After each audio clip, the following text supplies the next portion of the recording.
Hello, myself Chitra M Parashar and आज हम बात कर रहे हैं एक्स ग्रुप में कॉम्प्लेक्स नंबर का डे 2। डे 1 में मैंने आपको बताया था इमेजिनरी नंबर काल्पनिक संख्याएं क्या होती हैं। होप सो आपने वो लेक्चर देखा होगा एंड आपको समझ में आया होगा।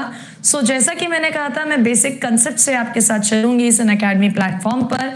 तो उन्हीं कंसेप्ट्स को हम आगे बढ़ा रहे हैं आज डे 2 में। देखिएगा हम क्या बात कर रहे हैं आज कि अगर z कोई हमारे पास कॉम्प्लेक्स नंबर सम्मिश्र संख्या x प्लस आई वाई है, तो जैसा कि हमने आपको बताया था लास्ट सेशन में कि इस कॉम्प्लेक्स नंबर को हम पॉइंट फॉर्म में एक्स वाई लिख सकते हैं। यहां पर हमने कहा था ये पार्ट इसका x होता है और ये वाला पार्ट इसका होता है y, और हमने कहा था यहां से जो डिस्टेंस होती है वो under root X square plus Y square होती है। ये हमने आपसे बात करी थी, जिसको हमने कहा था कि ये होता है magnitude z under root X square plus Y square. होता क्या है बच्चे कि अगर आपके कंसेप्ट क्लियर हैं तो क्वेश्चंस तो आपके पास भी काफी बुक्स के होते हैं, लेकिन कंसेप्ट्स की नॉलेज की कमी या क्लैरिटी की कमी की वजह से आप उन क्वेश्चंस को नहीं कर पाते। So my first target is to clear the concepts. अब आगे आते हैं, देखो जरा, जब हमने मॉड की यहाँ पर बात कर ली है तो अब बात आती है इनकी प्रॉपर्टीज। ये किस किस तरह से बढ़ता है, कैसे कैसे इसकी प्रॉपर्टीज आ जाती हैं। लेकिन उससे पहले हम यहाँ पर बात करेंगे एंगल। हमने कहा कि अगर ये एंगल थीटा बना रहा है, सो क्या डायग्राम से हम tan theta is equals to y upon x लिख सकते हैं, यानी theta is equals to tan inverse y upon x लिखा जा सकता है। इस बात का क्या मतलब है आपके पास? इस बात का मतलब है कि उस कॉम्प्लेक्स नंबर से पास होने वाली जो लाइन है, रेखा है, वो x अक्ष की धनात्मक दिशा, पॉजिटिव दिशा से कितना एंगल बना रही है, theta tan inverse y upon x, जिसको हमारे यहाँ पर कहा जाता है, क्या बोला जाता है हमारे यहाँ पर, कोणांक।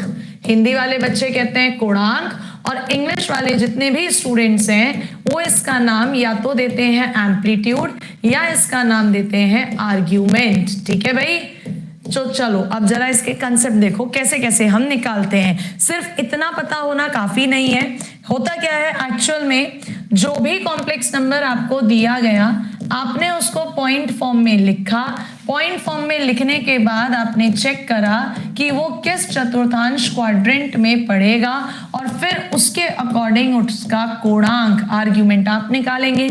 अगर x और y के प्लस माइनस के साइंस आपको पता है, जैसे पहले वाले में x भी प्लस y भी प्लस होता है, दूसरे में x minus y plus, third quadrant में दोनों माइनस होते हैं, फोर्थ क्वाड्रेंट में x प्लस y माइनस। सो हम यहाँ पर मेंशन करेंगे पहला प्लस प्लस, ठीक है भैया, दूसरा माइनस प्लस, तीसरा क्वाड्रेंट माइनस माइनस, और फोर्थ क्वाड्रेंट प्लस माइनस। हम लिख देते हैं फर्स्ट, सेकेंड, थर्ड, और इस तरफ आएगा हमारा फोर्थ। उस हिसाब से हमारा यहाँ पर आर्ग्यूमेंट आता है। देखो जरा, हम लोग जो यहाँ पे ये थीटा निकाल रहे थे, इधर हम एक चेंज करेंगे। कौन सा चेंज?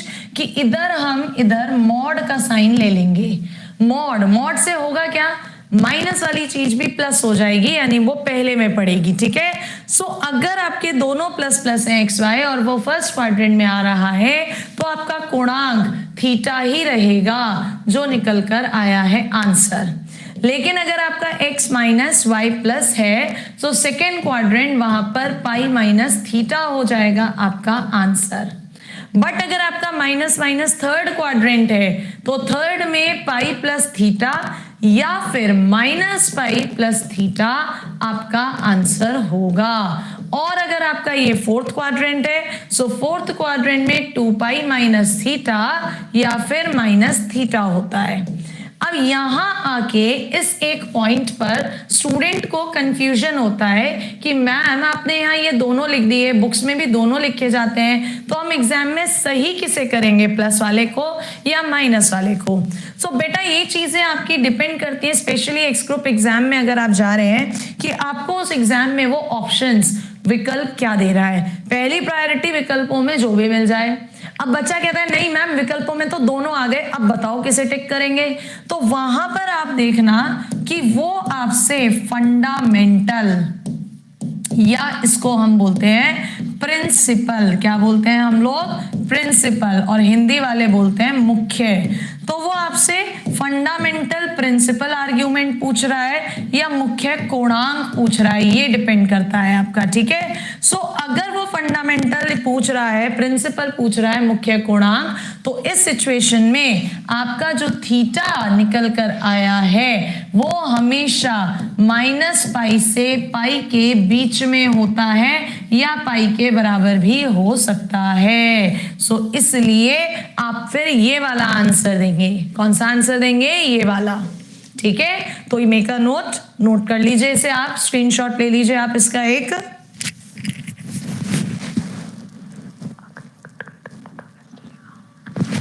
ठीक है भाई, चलो अब हम आते हैं इसके कुछ क्वेश्चंस पे। देखो जरा इस पर बेस्ड कुछ क्वेश्चंस अगर आपने नोट कर लिया है तो।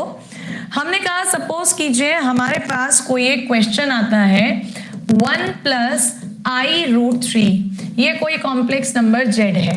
वो कहता है इसका आर्ग्यूमेंट z बताओ।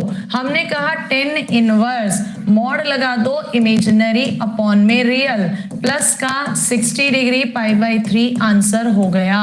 क्यों हो गया? क्योंकि यहाँ पर x भी प्लस है, y भी प्लस है, सीधे सीधे हमने यही आंसर टिक कर दिया। लेकिन अब हमने कहा हमारा एक क्वेश्चन आया z बराबर 1 - i√3। अब बताओ, तो आप सबसे पहले थीटा निकालोगे 10 इनवर्स मॉड्यूलस लगा के -√3 अपॉन 1, कितना आ जाएगा ये? π/3। लेकिन आपने देखा कि भैया यहाँ पे वास्तविक हिस्सा प्लस, काल्पनिक हिस्सा माइनस है। प्लस माइनस कौन सा क्वाड्रेंट पड़ गया? फोर्थ क्वाड्रेंट पड़ गया। सो आपका आर्ग्यूमेंट क्या दोगे? 2π माइनस का π/3 का मतलब हो गया 5π/3, या हो सकता है आप दे इसका कोणांक कितना? माइनस का π/3। यस और नो?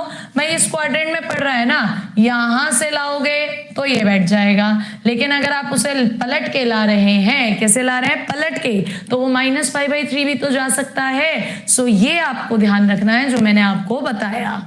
अब बात आती है आर्ग्यूमेंट भी हो गया, मॉड भी हो गया, इनकी कुछ प्रॉपर्टीज आएंगी। उससे पहले आपको एक चीज और बताते हैं हम लोग, एक कंसेप्ट कॉन्जुगेट। किसके लिए बात करेंगे बच्चे हम? Conjugate of a complex number, किसी भी सम्मिश्र संख्या का कॉन्जुगेट। कॉन्जुगेट का मतलब हिंदी वाले बच्चे संयुग्मी। किसी भी सम्मिश्र संख्या का संयुग्मी क्या होता है? देखो जरा, अगर आप कहते हैं कि आपके पास z = x + iy कोई सम्मिश्र संख्या है, सो इसका कॉन्जुगेट आप हमेशा z के ऊपर बार लगाओगे, जहां पर वास्तविक हिस्सा तो यही रखोगे, काल्पनिक हिस्से का साइन पलट दोगे। मेक इट श्योर सिर्फ किसका साइन पलटना है आपको? काल्पनिक वाले का। गलती से भी रियल वाला मत पलट देना। जैसे मैं कुछ एग्जांपल्स ले लेती हूं यहाँ पे। अगर वो हमसे कह रहा है z = 1 + i है, तो इसका z कॉन्जुगेट 1 - i होगा। पहला एग्जांपल। उसने कहा नहीं, नंबर हमारे पास -1 - i है, सो इसका कॉन्जुगेट -1 + i होगा। सिर्फ और सिर्फ इमेजिनरी का साइन बदलेंगे। कहीं पर उसने कहा z सपोज 5 है, तो इसका कॉन्जुगेट 5 ही रहेगा। -5 मत कर देना, क्योंकि इसके अंदर तो इमेजिनरी हिस्सा आ ही नहीं रहा। बच्चा जल्दीबाजी में कर देता है ये गलती।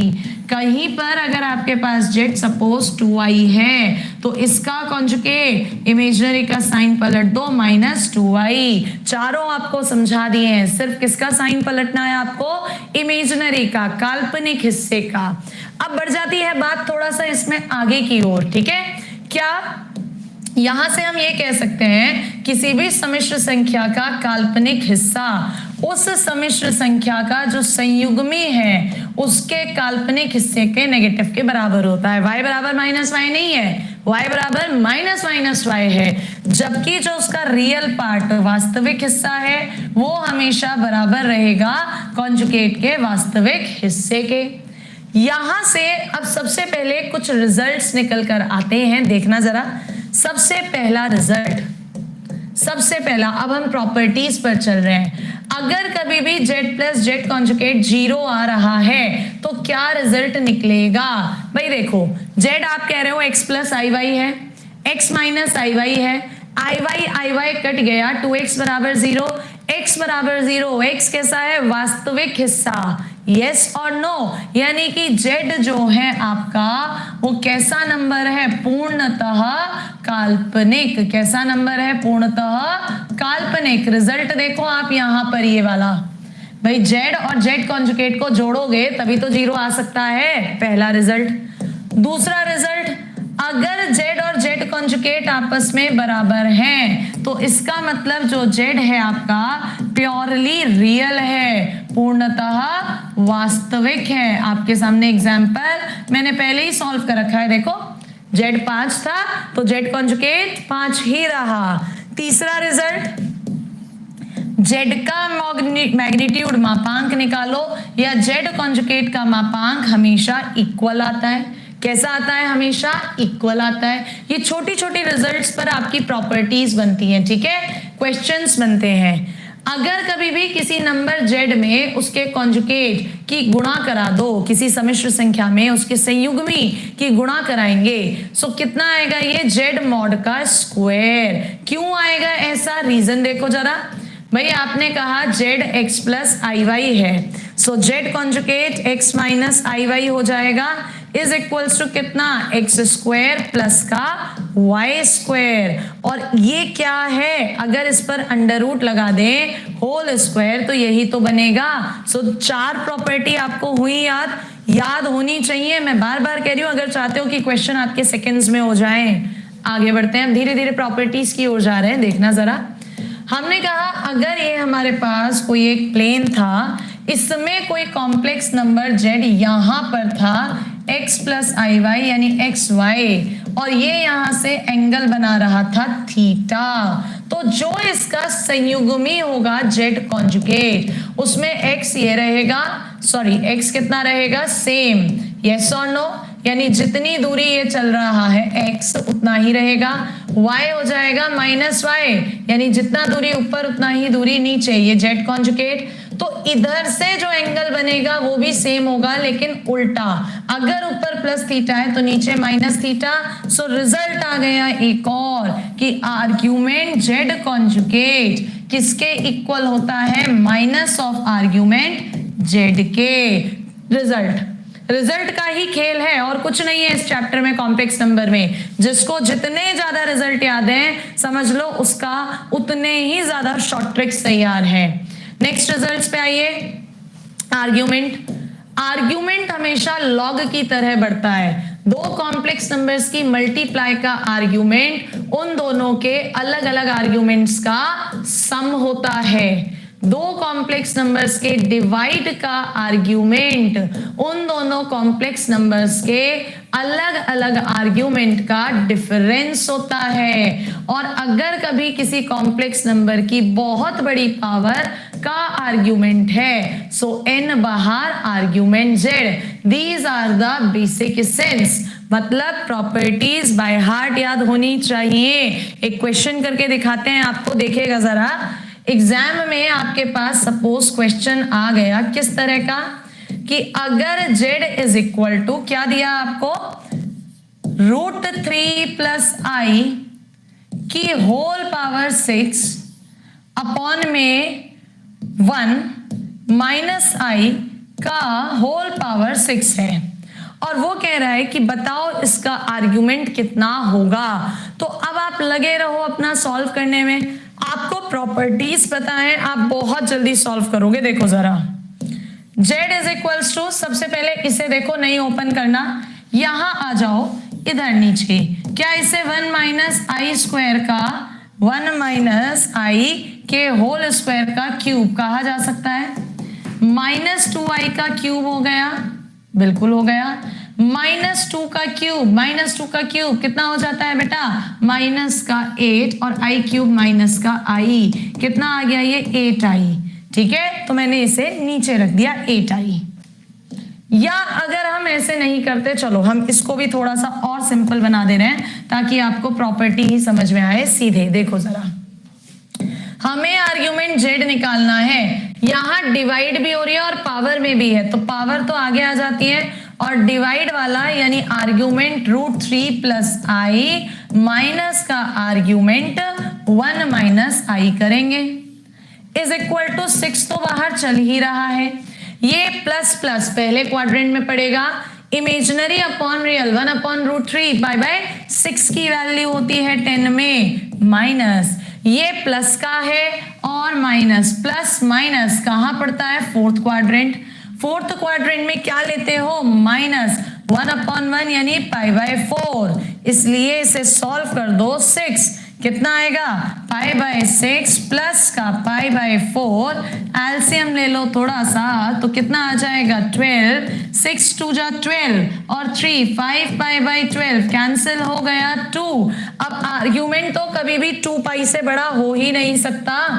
और क्यों नहीं हो सकता भाई, आर्ग्यूमेंट एक्स एक्सिस से एंगल है, 2 से बड़ा तो रिपीट करेगा, ये 2 से ऊपर जा रहा है, इसको चेंज करो 2 प्लस π/2 लिखेंगे एंड 2 नेग्लेक्ट हो जाएगा, सो आंसर इज π/2। सो एक ही क्वेश्चन में बहुत सारे तरीके बता दिए आपको, ठीक है, प्रॉपर्टीज बताइए। अभी और क्वेश्चन हम लोग करेंगे, बाकी इनकी प्रैक्टिस मेरे अपने चैनल पे चलती ही है, चैप्टर पूरा कंसेप्ट आप उसको भी ज्वाइन कर सकते हो। अब बात आ जाती है, चलो आर्ग्यूमेंट की प्रॉपर्टीज कर ली हमने, नेक्स्ट आती है हमारी मॉड्यूलस की प्रॉपर्टीज या कॉन्जुगेट की प्रॉपर्टीज। देखो जरा किस तरह से, अगर हमारे पास Z1 Z2 दो कॉम्प्लेक्स नंबर हैं और वो उनके जोड़ का मॉड निकलवा रहा है, तो दोनों कॉम्प्लेक्स नंबर के अलग अलग मॉड्यूलस के सम से हमेशा छोटा या बराबर होगा, जबकि दो कॉम्प्लेक्स नंबर के डिफरेंस का मॉड ग्रेटर और इक्वल्स टू होता है दोनों के डिफरेंस का मॉड।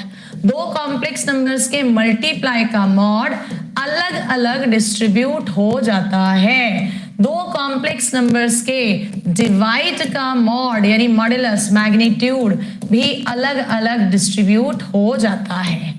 इस पर कैसे आता है question, let's have a look.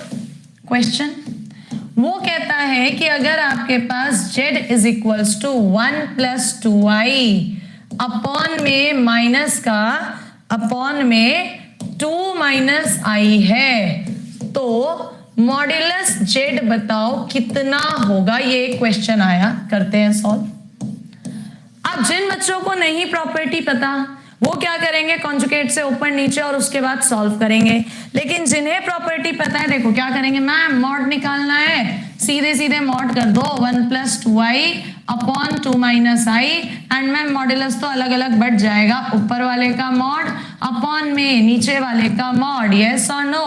सो ऊपर का मॉड √1 + 2 का स्क्वायर 4, नीचे √4 + 1 कैंसिल हो गए, आंसर इज 1। कितना सिंपल क्वेश्चन अगर प्रॉपर्टी पता है। सो मॉड्यूलस की ये आपको चारों प्रॉपर्टीज याद होनी चाहिए, और भी जगह हेल्प करेगी क्वेश्चन में। देखो और कैसे आता है क्वेश्चन, इन पर देखिएगा जरा। ये जो मैंने लिखा है ना बेटा यहाँ पे, ये दोनों प्रॉपर्टीज, इन दोनों को हम लोग ट्रायंगुलर इनइक्वालिटी भी कहते हैं। क्यों कहते हैं इन्हें ट्रायंगुलर इनइक्वालिटी? आपने ट्रायंगल व त्रिभुज बनने की आवश्यक शर्त पड़ी होगी, दो भुजाओं का जोड़ तीसरी भुजा से बड़ा होना चाहिए, ये कहीं ना कहीं उसी से रिलेटेड है, ठीक है। चलो क्वेश्चन और कैसे आता है आपके पास। क्वेश्चन में कहता है यदि Z1 + Z2 का मॉड्यूलस बराबर है Z1 का मॉड्यूलस प्लस Z2 का मॉड्यूलस, तो बता दो, क्या बता दो कि आर्ग्यूमेंट Z1 अपॉन Z2 कितना होगा। ये आपके पास क्वेश्चन आया। अब जिस बच्चे ने, जिस बालक ने नहीं पढ़ा वो क्या करेगा, एक्स वाई फलाना ठिकाना करेगा, 2-3 स्टेप्स ले जाएगा, ठीक है। लेकिन हम कैसे बच्चे हैं, स्मार्ट वाले, क्योंकि हम किस पर जाते हैं, कंसेप्ट्स पर। इतना समय हम कंसेप्ट्स पर लगा रहे हैं तो किस लिए, कि एग्जाम में क्वेश्चन ना अटके और प्रॉपरली जल्दी से हो जाए। तो हमारी नजर एकदम से गई टन करके क्या, कि Z1 + Z2 का मॉड दोनों के अलग अलग बराबर है।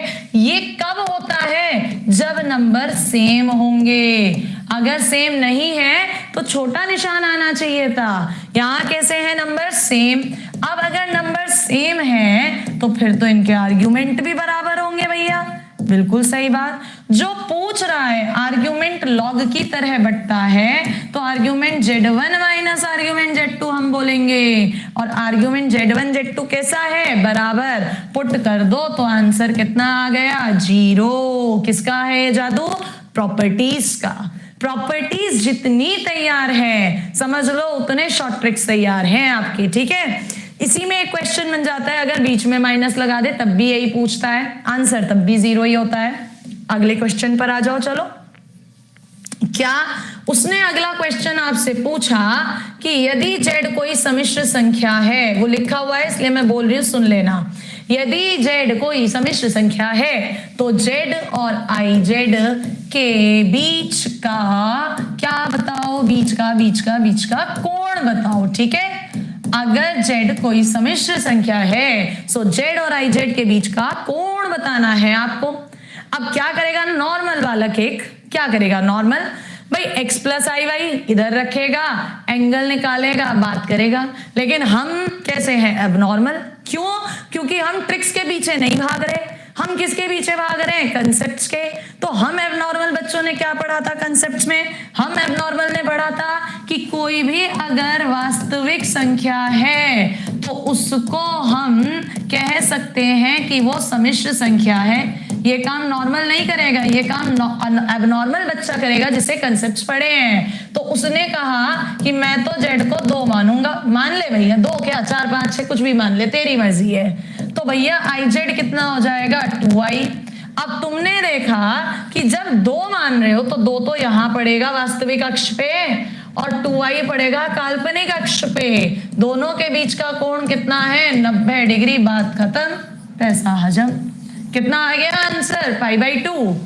मजा आ रहा है ना पढ़ने में। रिकॉर्डेड सेशन है, जब हम लाइव आएंगे तो और भी मजा आएगा, लेकिन रिकॉर्डेड को भी मैं इस तरह बता रही हूँ कि हाँ आप लोगों को दिक्कत ना हो, ठीक है। जो मेरे रेगुलर बच्चे हैं उनको तो पता ही है मेरा पढ़ाने का स्टाइल, ठीक है। क्योंकि मैं ट्रिक्स नहीं भगाती ज्यादा, ट्रिक्स के पीछे नहीं आपको भेजूंगी ज्यादा, हालांकि बताती हूँ बट साथ में कहती हूँ कि you should have the full knowledge of concepts if you want to clear the exam, ठीक है। शॉर्ट ट्रिक से सफलता नहीं मिलती। चलो नेक्स्ट पर आते हैं, कुछ क्वेश्चन और देख लेते हैं, ठीक है। आ जाओ, कुछ क्वेश्चन और देखो।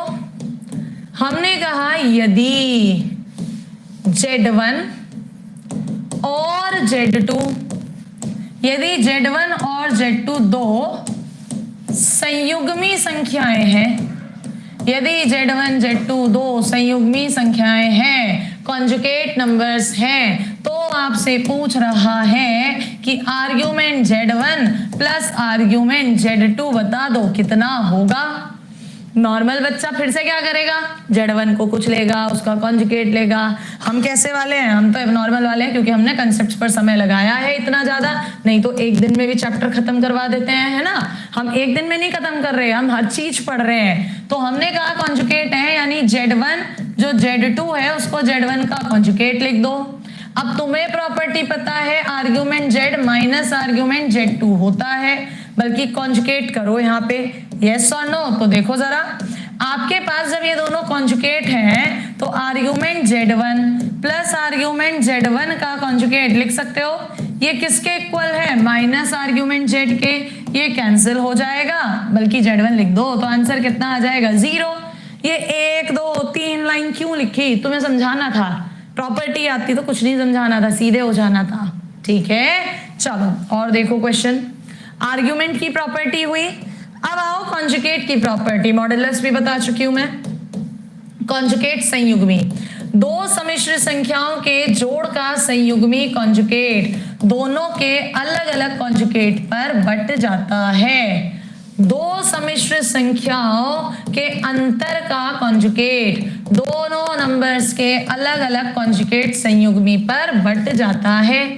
दो सम्मिश्र संख्याओं के मल्टीप्लाई का कॉन्जुगेट गुणा का संयुग्मी भी अलग अलग बट जाता है।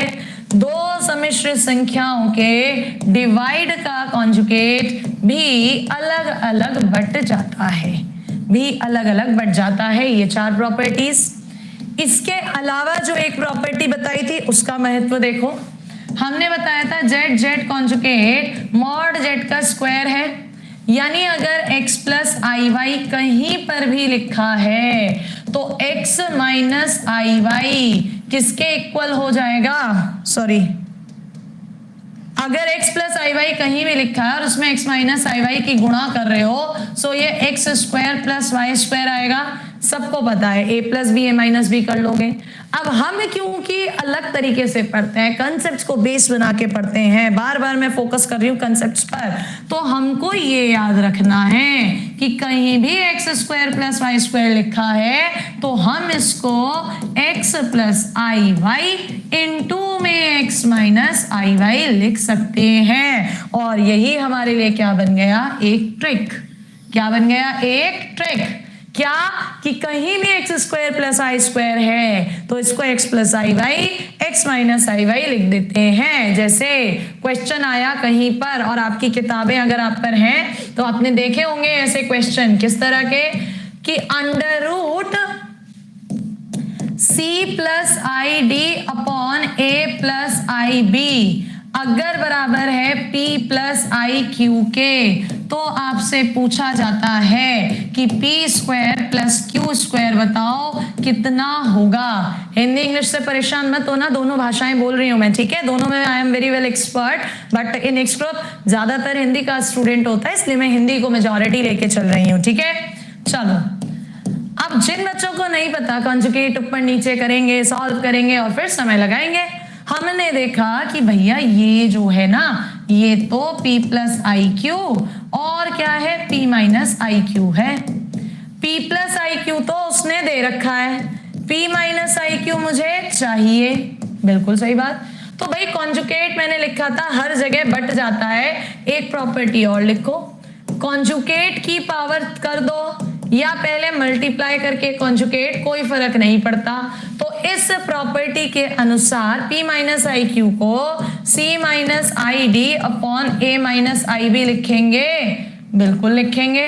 और क्या कर दो? दोनों की गुणा। जैसे ही गुणा करिए p square plus q square और इधर c square plus d square upon a square plus b square का अंडर रूट आंसर हो गया क्वेश्चन।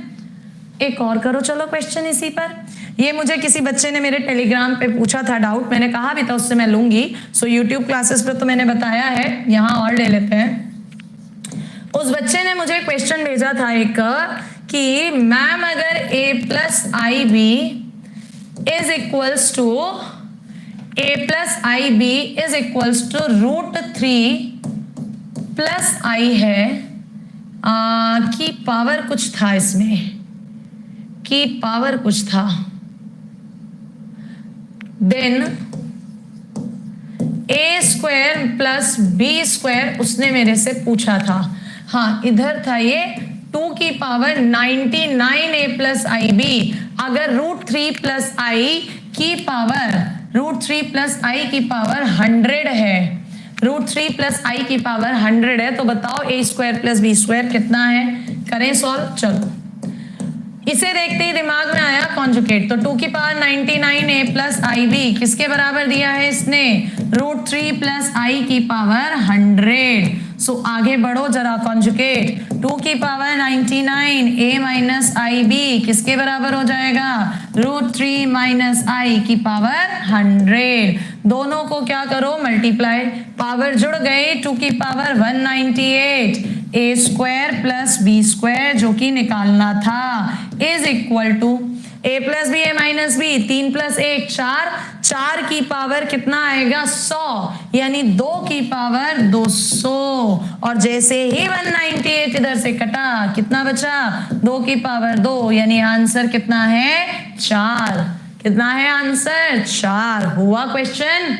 चलो आगे बढ़ते हैं। अब देखो मैंने आपको सारी प्रॉपर्टीज बता रही हूं लेकिन उसके एप्लीकेशंस भी बता रही हूं कि कैसे क्वेश्चन आपके लिए आसान है। देखो जरा, हमने कहा कहीं पर भी अगर x प्लस आई वाई लिखा है तो इसको आप i कॉमन ले लेना, y माइनस आई एक्स लिखोगे, करके देख लो गुणा आई वाई माइनस आई स्क्वायर प्लस यही आएगा। और अगर कहीं पर x माइनस आई वाई है, माइनस आई कॉमन लेते हो तो y बचेगा, प्लस आ जाएगा अब की बार बीच में। इनको याद रखना, ये चीजें भी आपका समय बचाएंगी एग्जाम में बहुत ज्यादा। कैसे? आओ जरा क्वेश्चन पे। किस तरह से? हमने कहा कहीं पर z बराबर 1 + 2i अपॉन में 2 - i दिया और पूछा कि इसका कोणांक बताओ कितना होगा। अब एक तरीका तो क्या है, निकालो फिर डिवाइड करो माइनस करो फलाना ढिकाना। मेरी नजर मेरे भी प्रॉपर्टीज पता थी, मैंने तुरंत देखा क्या कि यार ऊपर तो यही रहने दो, या नीचे से कॉमन ले लो या ऊपर से तुम्हारी मर्जी है। -i कॉमन ले लो, माइनस यानी प्लस हो जाएगा, माइनस ले रहे हैं तो बीच में प्लस आ जाएगा, ये तो कैंसिल हो गया, यानी -1/i बचा। i की ऊपर नीचे इनटू कर दो, i² -1i हो गया। i हो गया, कहाँ पड़ेगा? इधर पड़ेगा। और आर्ग्यूमेंट क्या होता है? x एक्सिस से एंगल π/2। सो आर्ग्यूमेंट z कितना आ गया? π/2। कितना आ गया? π/2। ठीक है। और देखो क्वेश्चन इसी प्रॉपर्टी पर कैसे आते हैं। क्वेश्चन आया √3 + i की पावर 4n + 5 अपॉन में 1 - i√3 की पावर 4n + 4। अगर ये हमारे पास z है तो बता दो कि आर्ग्यूमेंट z कोणांक कितना होगा। बच्चा तो होपलेस, नर्वस, मैडम क्या दे दिया क्वेश्चन, ऐसा तो बनता ही नहीं, लेकिन किताबों में तो देते हैं। थोड़ा सोचो, ध्यान से देखो जरा। इधर √3 के साथ i नहीं है, इधर √3 के साथ -i है। अगर मैं नीचे से -i कॉमन ले लूं, होल पावर क्या बन के आएगा? 4n + 4। क्या बचेगा नीचे? -i कॉमन ले रहे हो, √3 माइनस कॉमन ले रहे हो तो प्लस आ जाएगा i की पावर 4n + 4। और ऊपर क्या लिखा है? √3 + i की पावर 4n + 5। तो देखो जरा, 4 तो पूरा ही कट गया, सिर्फ कितना बचा? √3 + i। हाँ या ना? और -i की पावर 4n + 4 इवन संख्या है, सम संख्या। कितनी हो गई वैल्यू? 1। i की पावर 4 1। तो z हमारे पास सिर्फ और सिर्फ ये आ गया। पहला क्वाड्रेंट है तो पहले क्वाड्रेंट में tan inverse imaginary upon real कितनी आ गई वैल्यू? π/6। कितनी आ गई? π/6। सो आई होप कि यहां तक किसी को कोई दिक्कत नहीं होगी। हर एक प्रॉपर्टी बताई, उसका क्या यूज है वो भी आपको बताया। चलो अब एक क्वेश्चन और ले लेते हैं, ठीक है। उससे पहले फिर से प्रॉपर्टी, 2 प्रॉपर्टी रह गई है। देखो जरा, एक्स ग्रुप के हिसाब से एनडीए में तो बहुत बनता है क्वेश्चन, लेकिन अभी यहाँ प्योर एक्स ग्रुप पढ़ा रही हूँ, जब एनडीए पढ़ाऊंगी तो वहां डिफरेंस क्लियर होगा, ठीक है। यहां बनता है अगर 2 कॉम्प्लेक्स नंबर्स के सम का मॉड का स्क्वायर है तो z1 मॉड का स्क्वायर z2 मॉड का स्क्वायर प्लस का 2 वास्तविक हिस्सा real part z1 z2 conjugate. और अगर यही डिफरेंस में है स्क्वायर तो मॉड z1 का स्क्वायर प्लस मॉड z2 का square -2 real part z1 z2 conjugate. आ जाओ क्वेश्चन देखो, इस पर बेस किस तरह से है क्वेश्चन। यदि z1 + z2 का मॉड बराबर है z1 - z2 के मॉड के, तो बताओ कि आर्ग्यूमेंट z1 - आर्ग्यूमेंट z2 कितना होगा। ये क्वेश्चन आया, इसको हमें सॉल्व करना है। हमने देखा हमारे दिमाग में मॉडुलस, तुरंत ये प्रॉपर्टी आई, हमने दोनों तरफ का स्क्वायर कर दिया। अब दोनों तरफ का स्क्वायर जैसे ही करा, मॉड z1 का स्क्वायर प्लस मॉड z2 का स्क्वायर प्लस का 2 वास्तविक हिस्सा z1 z2 कॉन्जुगेट किसके बराबर? मॉड z1 का स्क्वायर मॉड z2 का स्क्वायर -2 वास्तविक हिस्सा z1 z2 का कॉन्जुगेट। इधर दोनों कट गए, वो इट के इधर आया, 2 चला गया, वास्तविक हिस्सा real part z1 z2 conjugate बराबर 0। अब पूछा क्या था उस पर लौट आओ। आपसे पूछा क्या था, अच्छा सॉरी देखना क्यों नहीं हो रहा है आगे, ओ ज्यादा भर गया ब्लैक बोर्ड है ना। चलो आपसे पूछा था ये क्या इस चीज को आर्ग्यूमेंट Z1 अपॉन Z2 लिखेंगे लॉग की प्रॉपर्टी, कॉन्जुगेट से ऊपर नीचे इंटू करेंगे minus minus argument Z1 Z2 conjugate modulus Z2 का स्क्वायर। ये जो मॉडुलस मापांक आया ये हमेशा रियल वास्तविक होता है, यानी किस पर डिपेंड कर गया क्वेश्चन डिपेंड कर गया कि ऊपर क्या आ रहा है। सो ऊपर के बारे में तुमने पहले ही कह दिया उसका वास्तविक हिस्सा 0 है। जब इसका वास्तविक हिस्सा 0 है तो ये कैसा नंबर है, इमेजिनरी। इमेजिनरी का मतलब काल्पनिक, और ये काल्पनिक है तो y अक्ष पर एंगल होगा, यानी आंसर क्या बनेगा π/2, y अक्ष पर स्थित होगा। समझ में आई बात? आई होप सो आया होगा यार, इतने मन से पढ़ा रही हूँ, आएगा डेफिनेटली, ऐसा हो नहीं सकता। बस ये है कि आपका थोड़ा बहुत लेवल होना चाहिए। मैं हमेशा बोलती हूँ लेवल से मतलब 11th 12th ईमानदारी से करिए, बेसिक्स क्लियर है तो मैं आगे तक ले जाऊंगी। अब तुम हो ठप एकदम 11th 12th में कुछ नहीं पढ़ा तो मैं नहीं ले पाऊंगी आगे, ठीक है? क्यों? क्योंकि मैं बेसिक्स पे काम कर रही हूँ उनके साथ जिनने थोड़ा बहुत हिस्ट्री पता है पीछे का। तो ये हमारा हुआ। अब बात आती है इसमें आगे किसकी, देखो जरा आगे। कभी भी किसी कॉम्प्लेक्स नंबर के कॉन्जुगेट का कॉन्जुगेट हमेशा सेम आता है। आपके एक्स ग्रुप में क्वेश्चन आता है यदि किसी सम्मिश्र संख्या का संयुग्मी 1/i-1 है, ठीक है? तो वह संख्या बताओ क्या है। बच्चा इतना ज्यादा परेशान, मैडम कैसे करें? भैया वो कह रहा है किसी सम्मिश्र संख्या का संयुग्मी दे दिया, संख्या पूछ रहा है तो संयुग्मी का संयुग्मी ही तो संख्या आ जाती है, यानी जो ये 1/i-1 है इसका कॉन्जुगेट निकाल दो। अलग अलग बढ़ जाएगा ऊपर नीचे, 1 का 1 रहेगा, यहाँ i का चिन्ह -1, इसको मत कर देना +1, तो आंसर में माइनस कॉमन ले लो, 1/1 + i आंसर। या तो आंसर वो ऐसे ही लिखा हुआ छोड़ देगा, और अगर वो थोड़ा बहुत एडजस्ट करा रहा है तो देखो -1 + i, इसका कॉन्जुगेट 1 - i से नीचे 1 - i से ऊपर कर दो, सो -1 - i और नीचे हो जाएगा 2। तो हो सकता है आंसर में वो i-1/2 भी दे दे। ये तो उसके ऊपर है ना एग्जाम में ऑप्शंस को कैसे घुमाता है, ऑप्शंस वो कैसे भी घुमा सकता है, ठीक है? सो आज की क्लास में हमने क्या क्या करा, हमने पढ़ा कॉम्प्लेक्स नंबर सम्मिश्र संख्या का मापांक की प्रॉपर्टीज, उस पर बेस्ड क्वेश्चन, कोणांक आर्ग्यूमेंट की प्रॉपर्टीज, उन पर बेस्ड क्वेश्चन, और हमने पढ़ा आपका कॉन्जुगेट संयुग्मी उनकी प्रॉपर्टीज, उन पर बेस्ड क्वेश्चन, ठीक है? सो आई होप आपको यहां तक समझ में आया होगा। कंसेप्ट्स ही मैं लेके चलूंगी, मेरे पढ़ाने का स्टाइल पुराने को पता है, स्टूडेंट्स नए लोगों के लिए मैं बात कर रही हूँ इस अनअकैडमी प्लेटफॉर्म पर। प्रैक्टिस क्वेश्चन की तो कितनी भी करा लो, डिफरेंट चैनल्स हैं, आप वहां पे कर लो, लेकिन मेन है how to make a command on the concept, ठीक है? So if you like then follow me on Unacademy and किस नाम से, चित्रा एम पाराशर। हो सकता है कुछ बच्चों को अभी चित्रा एम पाराशर ना मिले तो चित्रा जीना वो सर्च कर लीजिएगा, क्योंकि मेरा डॉक्यूमेंट्स में यही नाम है, आफ्टर मैरिज वो चेंज हुआ है। सो मिलेंगे नेक्स्ट सेशन में आपके साथ, पोलर और डिमाइवर की बात करेंगे, ध्रुवीय रूप और डिमाइवर प्रमेय। Till then bye bye and जय हिंद।